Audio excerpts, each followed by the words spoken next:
What's up, everybody? This is Anthony from Granddaddy Herps, and today's going to be a viewer request video on my homemade incubator. Had a couple people recently ask me to do a video on how to basically build or set up an incubator, so that's what this video is about. So what I made mine out of, and you can make this out of a lot of different things. In the past I've used like a beer cooler or an ice chest or whatnot, and I've had spear dragons out of those. So there's a lot of different things you can use for an incubator. Basically, an incubator is just basically an environment that's controlled, like that has a controlled temperature.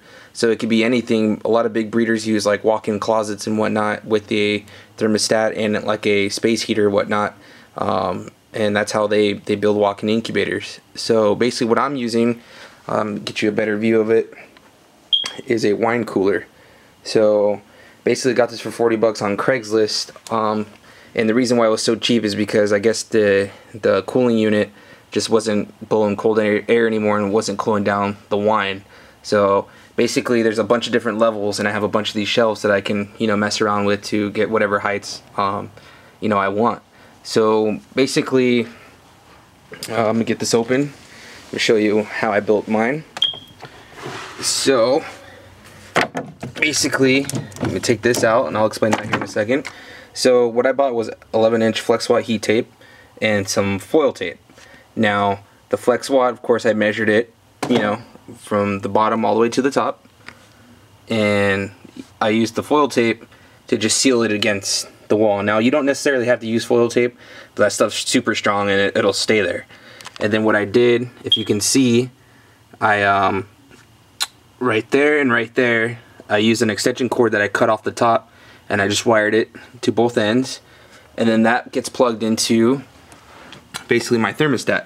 So one of these is where you plug the thermostat into, the other one goes into the wall. And then here's a temperature probe that's wired to the back. You can't really see it, but there's a temperature probe right here in the middle, and what that does is basically when the temperature in here gets too cold at about like 88 degrees, it'll turn on the flex wad, and basically the flex wad will heat it back up to whatever desired temperature. Now this is a Helix thermostat, so it's a pretty good thermostat about keeping the temperature always consistent. So yeah, it's a good thermostat. You want to get a good thermostat. The ones that are non-on-off, I think they're called proportional thermostats. Those ones are a little bit better. It keeps the temperature pretty steady. Now what this is used for is basically it's an insulator. So this will heat up as the temperature rises in the incubator to whatever temperature the thermostat is set at. And basically what that does is, how I'm opening the door right now, all this hot air is being released. So when I close the door, this water in here is really warm, so it helps raise the temperature in the incubator back to whatever you have it set at a lot quicker. And then you can never have too many of these little temperature gauges or little thermostats, because temperatures are going to range from the bottom shelf to the top, and you always want to get a good understanding of where your temperatures are at. And what a lot of people do, and this is something I am going to do here pretty soon, is I'm going to wire a fan that blows down so that the air circulates.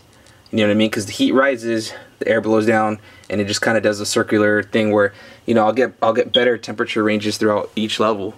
So I'm going to be expecting a couple clutches at the same time here coming soon. So sometime this week I'm gonna play around with that. This clutch it's already cut, it's already done. So those babies should be coming out here any day now, pretty much. So it's also really cool because because it was a wine cooler, I have a couple of like options on here. So I can turn on the light, I can mess with the temperature a little bit. But incubators are really easy to build. I mean, seriously, you need a heat pad or flex wad heat tape, and then you need a thermostat. I mean, that's all you really need. Water bottles help. You can use small size water bottles. You can use it like an ice chest. Those things work fantastic. But I mean, that's all there is to it. If you have any questions, let me know or ask.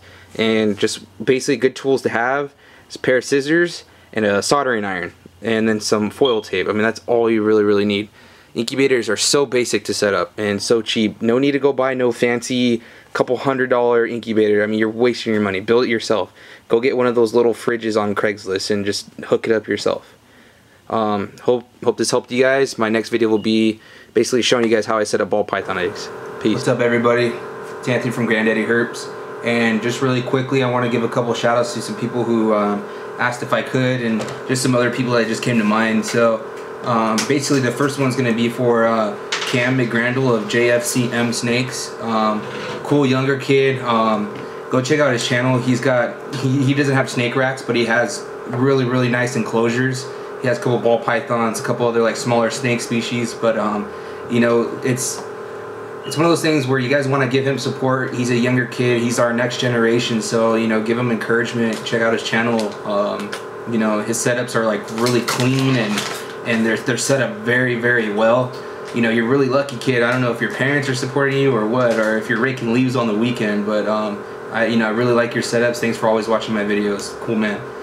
Next one's gonna be LookMom NoLEgs. Kind of a newer person I met recently on Facebook and through YouTube. Cool guy. He's also got a couple ball pythons. Not sure. Let me see, bro.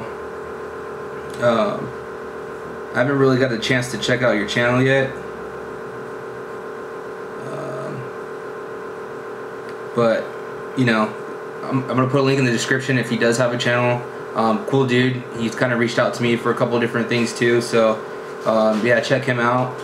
Next one on the list is basically his name is Chris Mcdonald.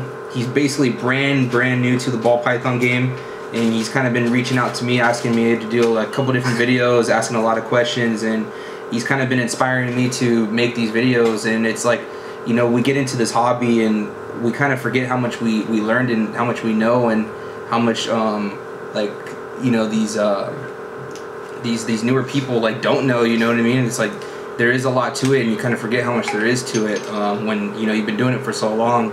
But it's cool when these new people kind of ask for your advice and ask for your help, because we're only helping each other out by giving out like good advice, and you know, you're helping out the well-being of their animals when you give them advice. So you know, if we want to keep this hobby growing and you know, being able to keep these animals in the future, you got to educate. So Chris McDonald, you know, he has a YouTube, but he doesn't have any videos. So you know, my challenge to you is to put yourself out there and show us your collection. So Chris McDonald, big shout out to you. My last one's gonna go to Frankie Cato.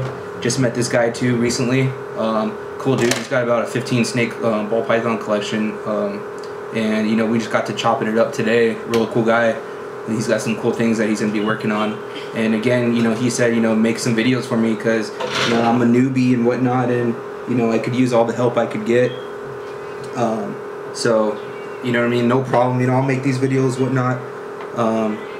So yeah, cool dude. You know, looking forward to working with you guys. Say hi. It's my daughter. But yeah, guys, so special thanks to all you guys for always watching my videos. And you know, there's a lot of you guys I don't mention in this video. Just, you know, I've known you guys for so long, but don't worry, I'll get you guys in there too. So appreciate all you guys for always watching and supporting me on these videos. As always, Anthony from Granddaddy Herps. Peace.